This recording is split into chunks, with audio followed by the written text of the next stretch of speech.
سعود. عندنا عمرو جمال تاني على طول. عبد الله السعيد، عبد الله عايز يدخل لجوه ويشوط، هو جاي هنا عشان كده. يا ولد يا ولد يا ولد، عملها عبد الله السعيد ويسجل اول هدف اللقاء. الله عليك الله عليك، تسلم رجليك يا حبيبي. رؤية محمد يوسف المدير الفني للنادي الاهلي رايح يهنيه ويشكره، نقله من الجبهه اليمين للشمال ونقل وليد سليمان من الشمال لليمين عشان يلعب بالرجل الداخليه.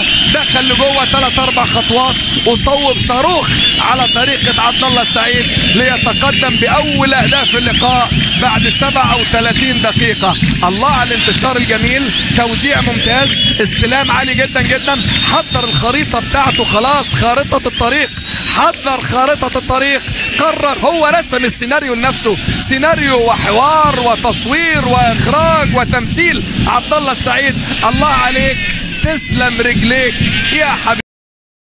نفسه مش كده ولا ايه؟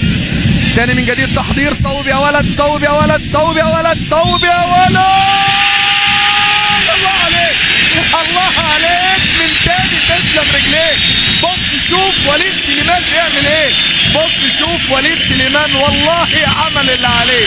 قلت لكم ثنائيات ثلاثيات مثلثات مربعات من الشبكه، في الاخر قال له هات 2-0 النادي الاهلي. انتشار 4 مقنعه في الوقت المناسب في مكان مناسب، عاملها ثلاثيه الباسكت. يا جماله يا جماله، ثلاثيه باسكت بالاقدام حطها له، على ذكر الانتصار الغالي لمصر والوصول لكاس العالم لكره السله عن قاره افريقيا، وكانها تحيه خاصه لنجوم كره السله ولكن باقدام نجوم كره القدم. وليد سليمان يسجل،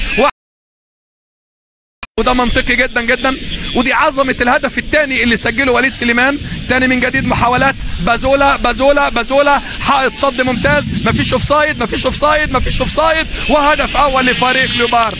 هدف اول لسيد معوض مغطي على التسلل، لينجح بازولا في تقليص الفارق بعد مرور 84 دقيقه من عمر المباراه.